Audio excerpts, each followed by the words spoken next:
చెప్పాల్సిన అవసరం లేదని ఇప్పుడు చెప్పక తప్పట్లేదు either LA minister is misleading the house or deputy chief minister is misleading the house. ఎందుకంటే మొన్న డిప్యూటీ చీఫ్ మినిస్టర్ గారు యూనియన్ బడ్జెట్లో మనకు డబ్బులు రాలేదు, మూసీకి డబ్బులు అడిగినామంటే ఇక్కడ నుంచి కొంతమంది అడిగారు మీరు డిపిఆర్ ఇచ్చారా అని.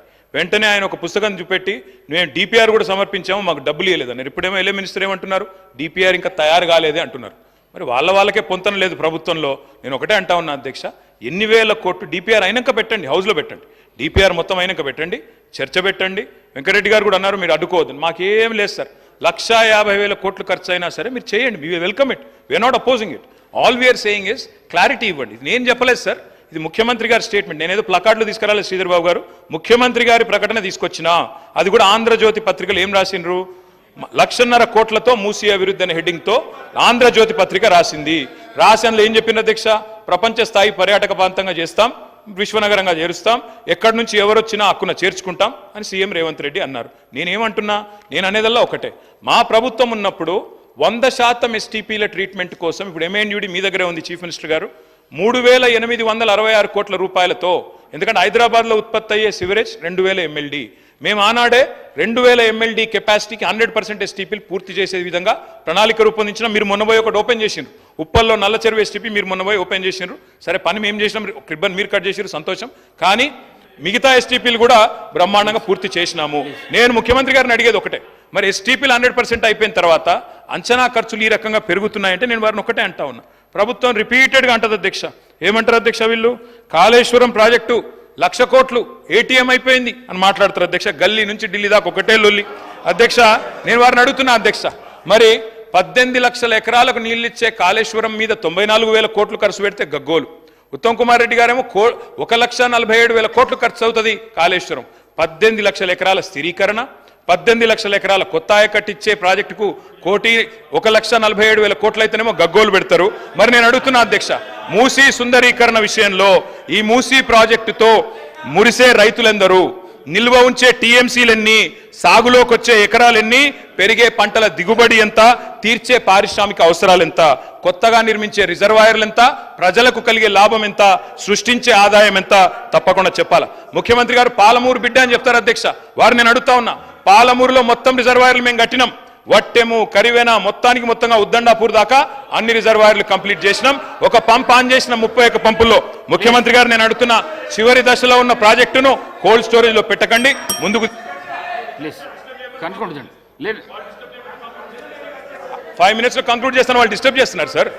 అధ్యక్ష నేను అడిగేది ఒకటే, చివరి దశలో ఉన్న ప్రాజెక్టును పక్కకు పెట్టి కోల్డ్ స్టోరేజ్లో పెట్టి పాలమూరు బిడ్డలకు అన్యాయం చేయకండి. లండన్ చేస్తారా, న్యూయార్క్ చేస్తారా, థీమ్ పార్క్ చేస్తారా, థేమ్స్ చేస్తారా, మీ ఇష్టం. కానీ దాని వెనుకున్న థీమ్ ఏందో, బ్యాక్గ్రౌండ్లో జరుగుతున్నదేందో తెలంగాణ సమాజం గమనిస్తున్నదనే విషయం మర్చిపోకండి. అధ్యక్ష మూసీతో పాటు మానేరు రివర్ ఫ్రంట్ కరీంనగర్లో 60% పనులు పూర్తయినాయి, దాన్ని కూడా దయచేసి కంప్లీట్ చేయాలని చెప్పి గౌరవ ముఖ్యమంత్రి కోరుతా ఉన్నా. కరీంనగర్ జిల్లాకు మంచి మేలు జరుగుతుంది శ్రీధర్ బాబు గారు, మీరు కూడా అక్కడి మంత్రి దయచేసి ఇన్వాల్వ్ కావాలని కోరుతా ఉన్నా. అధ్యక్ష కేంద్రం నుండి నిన్న మా సర్పంచులు వచ్చినారు సార్, మా సిరిసిల్ల సర్పంచులు అందరూ వచ్చినారు, సిరిసిల్ల జిల్లా వేములవాడ నుంచి, అదేవిధంగా మా సిరిసిల్ల నుంచి. ఇప్పుడు కొత్త సర్పంచులు వచ్చే లోపల పాత సర్పంచులకు ఏవైతే బకాయిలు ఉన్నాయో దయచేసి క్లియర్ చేయండి, లేకపోతే మీకు నష్టం మాకు నష్టం. ఎందుకంటే అందులో మీ సర్పంచులు ఉన్నారు, మా సర్పంచులు ఉన్నారు. కొత్త సర్పంచులు వచ్చే లోపల పాత బకాయిలు ఎందుకంటున్నా అంటే, కేంద్రం నుంచి 800 కోట్లు వచ్చినాయి, వాటిని రిలీజ్ చేయండి. Concluding sir, I'm concluding sir. NHM నిధులు 800 కోట్లు వచ్చినాయి, వాటిని కూడా రిలీజ్ చేయండి. మీరు మాట ఇచ్చిన విధంగా ఎల్ఆర్ఎస్ 25 లక్షల మందికి ఉచితంగా అమలు చేయండి. అదేవిధంగా అధ్యక్ష మేము కలిసి వస్తాం, ప్రభుత్వంతో మీరు ఇచ్చిన మాట నిలబెట్టుకోండి, తప్పకుండా కలిసి వస్తాం. మంచి పథకాలు కొనసాగించండి, కేసీఆర్ కిట్లు కొనసాగించండి, పేరు మార్చండి, బతుకమ్మ చీర పేరు మార్చండి, క్వాలిటీ పెంచండి, కొనసాగించండి. పిల్లలకు బ్రేక్ఫాస్ట్ స్కీమ్ తెచ్చాం స్కూల్స్లో, సబిత కనిన చాలా డీటెయిల్గా చెప్పారు. బ్రేక్ఫాస్ట్ స్కీమ్ కొనసాగించండి, మిడ్ డే మీల్ బకాయిలు ఉంటే అవి కూడా ఇవ్వండి. తప్పకుండా నేను మిమ్మల్ని అందరినీ కూడా ముగించే ముందు డాక్టర్ వివేక్ వెంకటస్వామి గారు ప్లీజ్, చాలా టైం అయిపోయింది. ఐ రిక్వెస్ట్ యూ సార్, ఎన్నికలకు 6 నెలల ముందు రాజకీయాలు చేద్దాం. మీరు అన్నారు ముఖ్యమంత్రి గారు, వి వెల్కమ్ ఇట్. మిగతా 4.5 ఏళ్ళు నిర్మాణాత్మక ప్రతిపక్షంగా మా పని మేము చేస్తాం. ప్రజలు మీకు అధికారం ఇచ్చారు, చిన్న వయసులో మంచి చేయండి, ప్రజాస్వామ్యంలో ప్రజలకు సేవ చేసే అదృష్టం మీకు కలిగింది, తప్పకుండా we will support you sir. కానీ దయచేసి మేము మా పార్టీ తరఫున ముగించే ముందు చేసే విజ్ఞతల్లా ఒకటి, మా మీద కోపం ఉంటే మమ్మల్ని తిట్టండి, కానీ తెలంగాణ కోసం దయచేసి కలిసిమెలిసి కలబడి నిలబడి పోరాడిన పార్టీని అవమానించకండి. ఉద్యమంలో ఉదయించిన మా పార్టీని అవమానించకండి. కొట్లాట అనేది మా డిఎన్ఏలో ఉంది. తప్పకుండా కొట్లాడతాం ప్రజల పక్షాన. ప్రధాన ప్రతిపక్షంగా మీరిచ్చిన ఒక్క మాట కూడా ఎక్కడ మోసం జరిగినా తెలంగాణ ప్రజలకు మౌనం వహించం, సహించం, భరించం. ప్రాంతం వాడు మోసం చేస్తే ఈ ప్రాంతంలోనే పాత్ర పెడతామన్న కాళోజీ మాటలు వారికి గుర్తు చేస్తూ జై తెలంగాణ. డాక్టర్ వివేక్ వెంకటస్వామి గారు. గౌరవ ముఖ్యమంత్రి గారు. ఒక్క నిమిషం. ఎంతసేపు మాట్లాడినా రామారావు గారు మేము కలిసి వస్తాం, ప్రభుత్వానికి సహకరిస్తాం అని పదే పదే చెప్తున్నాడు. నేను వారికి ఒకటే సూచన చేస్తున్నా, మీరు కలిసి వస్తారా లేదా అనేది, అన్నం ఉడికిందా లేదా అనేది ఒక మెతుకుని బట్టి చూస్తే తెలుస్తుంది. ప్రతిపక్ష నాయకుడు సభలకే రాడు, వీళ్ళు కలిసి వస్తారని చెప్తే నమ్మేది ఎవరు అధ్యక్ష? నేను అందుకే వారికి సూచన చేస్తున్నా, వెనకాల ఉండే అక్కలు ఇక్కడ ఉండి చెప్పి ఇక్కడ ముంచి అక్కడికి తేలినరు. ఆ అక్కల మాటలు విన్నాడు అనుకో జూబ్లీ బస్ స్టాండ్లో కూర్చోవాల్సి వస్తుంది అధ్యక్ష. అందుకే అధ్యక్ష, కౌశిక్ రెడ్డి గారు కూర్చోండి.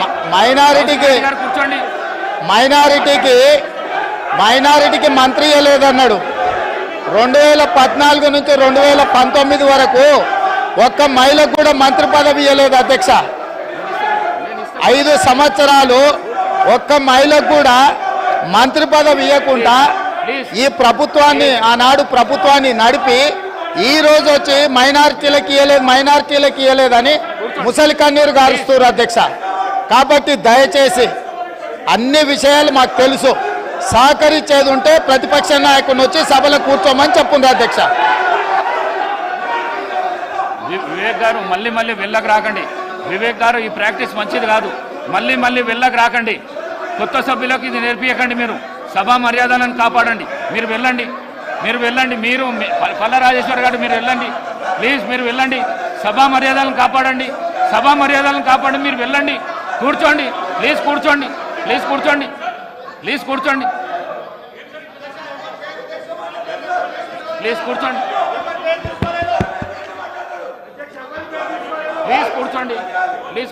నేను గౌరవ ప్రతిపక్ష శాసనసభ్యులు అందరికీ కోరుతా ఉన్నాను. గౌరవ ముఖ్యమంత్రి గారు మాట్లాడుతూ ఉన్న సందర్భంలో ఎవరు పేరు తీయలే అధ్యక్ష, ఎవరు గౌరవ సభ్యుల పేర్లు తీయలే. మీ వెనకాల ఉన్న కొంతమంది అని చెప్తే సభ బయట కూడా ఉండొచ్చు. రాజకీయ పార్టీ పరంగా ఉన్న చాలా మంది వ్యక్తులు ఉంటారు, వారందరినీ కూడా నమ్ముకోవద్దని ఒక సూచన ఇచ్చిండ్రు, సలహా ఇచ్చిండ్రు. ఎందుకు సార్ పాపం వాళ్ళను రెచ్చగొడతా ఉన్నారు. వాళ్ళ పేర్లే తీయాలి, వాళ్ళని కావాలని రెచ్చగొట్టి ఈరోజు మంచిగా నడుస్తా ఉన్న సభని వారి గురించి మాట్లాడలేదు, వారి పేర్లు తీయలేదు. వాళ్ళ పేర్లు తీసిన అధ్యక్ష, ఎప్పుడు వాళ్ళ పేర్లు తీసిండ్రా సార్? మేము అడుగుతా ఉన్నాం, వాళ్ళ పేర్లు తీసిండ్రా? ముఖ్యమంత్రి గారు వారి పేర్లు తీసిండ్రా? ఎవరు పేర్లను ఉద్దేశించి మాట్లాడలేదు.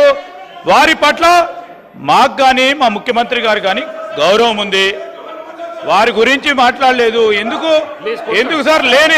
లేని అంశాన్ని కూడా ఈరోజు గందరగోళం సృష్టించాలి, రేపు పొద్దున పేపర్లో పడాలనే ఉద్దేశం తప్ప ఈరోజు ఎందుకంటే మరి ఇప్పటి వరకు కూడా మాట్లాడిన మరి కేటీఆర్ గారు అనేక అంశాల విషయం మాట్లాడాం. మేము చాలా సమన్వయంతో విన్నాం. ఈరోజు ముఖ్యమంత్రి గారు ఏమన్నారు? సలహా ఇచ్చిండ్రు, సూచనలు ఇచ్చిండ్రు. వారిని అనలే కదా, వారి పట్ల మాకు గౌరవం ఉంది. దాని వారి పేరు తీసిండ్రు కదా. ఎవరి పట్ల? అందరి పట్ల మాకు గౌరవం ఉంది, అందరు సభ్యుల పట్ల గౌరవం ఉంది. ఎవరు పేరు తీయలేదు అధ్యక్ష.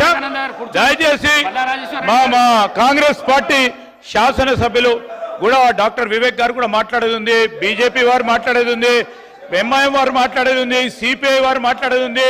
అందరి సమయం కూడా వారే ఉపయోగించుకోవాలని ప్రయత్నం చేస్తా ఉన్నారు అధ్యక్ష. దయచేసి ఇప్పటికైనా ఈ రాజకీయం మానుకోవాలని మేము కోరుతా ఉన్నాం.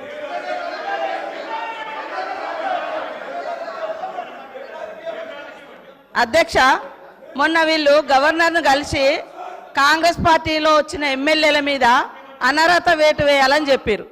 ఎవరి ద్వారా ఇప్పించారు? కాంగ్రెస్లో గెలిచి ఎమ్మెల్యేగా ఉంటూ మరి టీఆర్ఎస్లో జాయిన్ అయినటువంటి సంబంధిత సోదర మంత్రి గారి ద్వారా ఇప్పించారు. అంటే ఇది ఎవరిని ప్రశ్నిస్తున్నారు? వాళ్ళు రాజీనామా చేసి తీసుకున్నారా? అదేవిధంగా మా సీఎం గారికి ఒకరిద్దరు మహిళలు తెల్లారితే మీతోటి వస్తా తమ్ముడు అని చెప్పి ఏం చేసిరో వారు అనుభవించిర్రు ఆ బాధ. ఢిల్లీ దాకా నేను వస్తున్నా అని చెప్పి ఏం మోసం చేసిర్రో రాహుల్ గాంధీ గారి దగ్గర టైం తీసుకున్నాక ఆ బాధ అనుభవించిండు. కాబట్టి కేటీఆర్ గారికి సూచన చేయడం జరిగింది. కాబట్టి ఎవరి పేరు పెట్టలేదు. మీరు మొన్న గవర్నర్ దగ్గర పోయేటప్పుడు మీరు మెమోరాండం ఇచ్చేటప్పుడు మా పార్టీలో వచ్చినటువంటి వాళ్ళ మీద అనర్హత వేటు వేయండి అని ఇచ్చినప్పుడు ఎవరిచ్చారు? సబితమ్మతో ఇప్పించారు. మరి సబితమ్మ కాంగ్రెస్ నుంచి టీఆర్ఎస్లో పోయినప్పుడు ఇచ్చినప్పుడు ఏం తెలియదు, ఏం తెలియదు, ఏం తెలియదు. ఒక్కొక్కరిని నువ్వు జాయిన్ చేసుకున్నప్పుడు గొప్ప, మీరు జాయిన్ చేసుకుంటే గొప్ప. ఏం తెలుసు నీ దురహంకారం బంద్ చేసుకో కేటీఆర్. ఏం తెలియదు, ఏం తెలియదు అంటున్నా. అడుగు మరి అడుగు. ఏం తెలియదు? మీరు అందరు జాయిన్ చేసుకోలే, మీరు అందరు జాయిన్ చేసుకోలే. వాళ్ళు జాయిన్ చేసుకుంటే గొప్పట, మళ్ళీ వాళ్ళతో మెమోరాండాలు ఇప్పిస్తారు వీళ్ళు. మైక్ ఇస్తాను. కౌశిక్ రెడ్డి గారు మీరు కూర్చోండి. కౌశిక్ రెడ్డి గారు మీరు కూర్చోండి.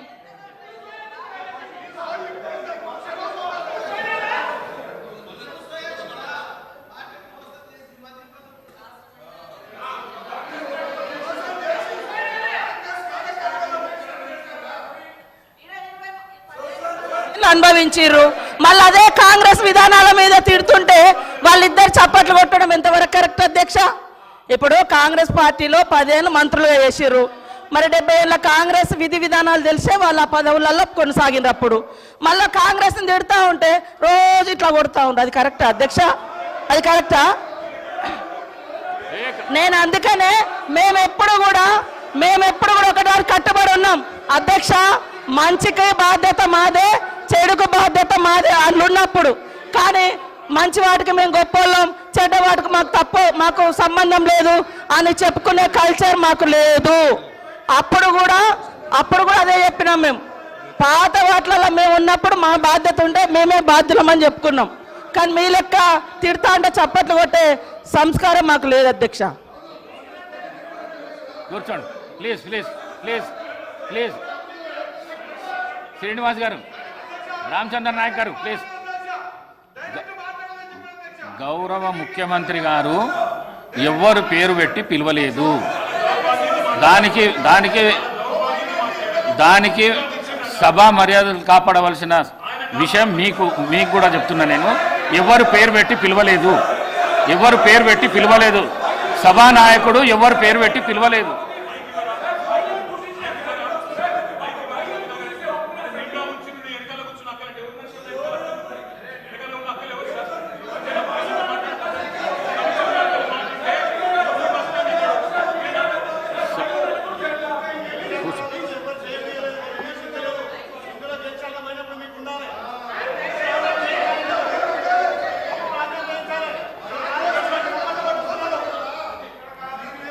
శ్రీమతి సబితా ఇంద్రారెడ్డి. స్పీకర్ గారు మాట్లాడడానికి 1 నిమిషం అవకాశం ఇస్తే మాట్లాడతాను అధ్యక్ష. ఆగండి.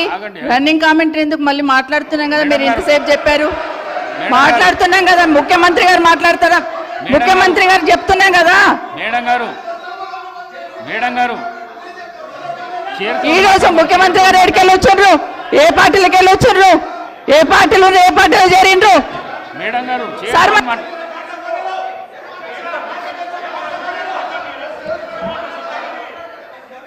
సభ మేడం గారు మీరు చైర్తో మాట్లాడండి. ప్లీజ్ చైర్తో మాట్లాడండి. సభానాయకుడు మాట్లాడుతుంటేనే మీరు అగౌరవపరుస్తున్నారు. అధ్యక్ష 1 నిమిషం. ఆగమనండి అధ్యక్ష. మరి మాట్లాడడానికి అవకాశం ఇచ్చినప్పుడు ఆగమనాలి అధ్యక్ష. చర్చ పెడదాం. చైర్తో మాట్లాడండి అధ్యక్ష. తప్పకుండా చర్చ పెట్టుకుందాం. అక్కడున్న లేపాట్లకు వచ్చిండ్రు, ఎక్కడ పోయిందో తప్పకుండా చర్చ పెట్టుకుందాం. గౌరవ ముఖ్యమంత్రి గారు ముఖ్యమంత్రి అయిన తర్వాత కేసీఆర్ ఇంటి మీద వాళ్ళ కాకి నా ఇంటి మీద వాళ్ళతే కాల్ చేస్తానడు. ఎంతమంది ఉన్నారు అధ్యక్ష ఇప్పుడు అక్కడ? ఎందుకు చేర్చుకున్నారు అధ్యక్ష? గౌరవ ముఖ్యమంత్రి గారు ఎంజాయ్ చేస్తున్నారు ఇప్పుడు మాట్లాడుతుంటే. గుండె మీద చేసుకొని చెప్పాలి అధ్యక్ష ముఖ్యమంత్రి గారు కూడా.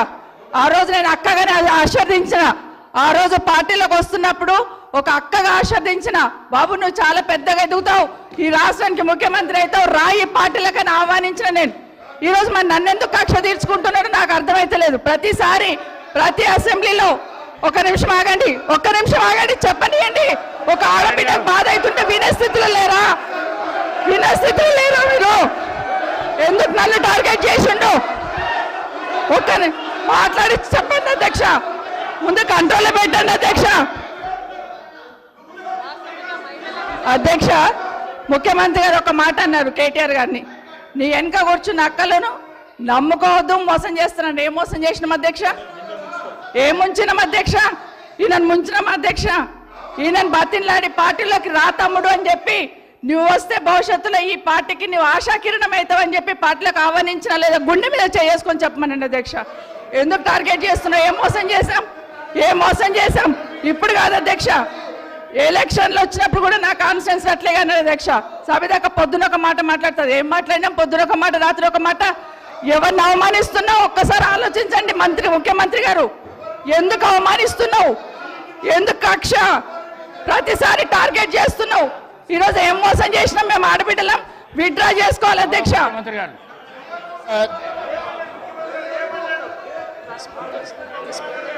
స్పీకర్ సార్, ముఖ్యమంత్రి గారు, గౌరవ ముఖ్యమంత్రి గారు. స్పీకర్ సార్, కూర్చోండి ప్లీజ్. ఇస్తా. అరే ముఖ్యమంత్రి మాట్లాడేటప్పుడు సభానాయకుడు మాట్లాడుతుంటే ఏవద్దంటే ఎట్లా? స్పీకర్ సార్, మాట్లాడండి.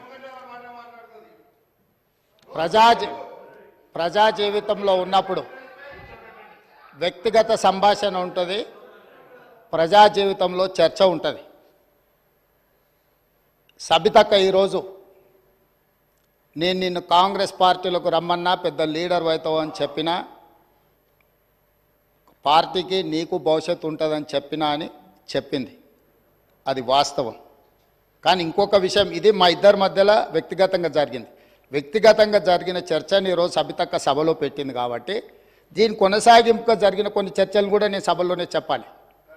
2000 వారి మాట విశ్వసించి సొంత అక్కగానే భావించి కుటుంబ సంబంధాల నేపథ్యంలో, ఇతర రాజకీయ పరిణామాల నేపథ్యంలో నేను కాంగ్రెస్ పార్టీలో ఆనాడు తెలుగుదేశం పార్టీ సార్ సభను ఆర్డర్లో పెట్టండి సార్, వాళ్ళు కూర్చోబెట్టండి సార్. వాళ్ళు మాట్లాడేటప్పుడు వాళ్ళు లేస్తారు, వాళ్ళు మాట్లాడేటప్పుడు వాళ్ళు లేస్తారు, వాళ్ళు మాట్లాడేటప్పుడు వాళ్ళు లేస్తారు సార్. కూర్చోబెట్టిరు అధ్యక్ష,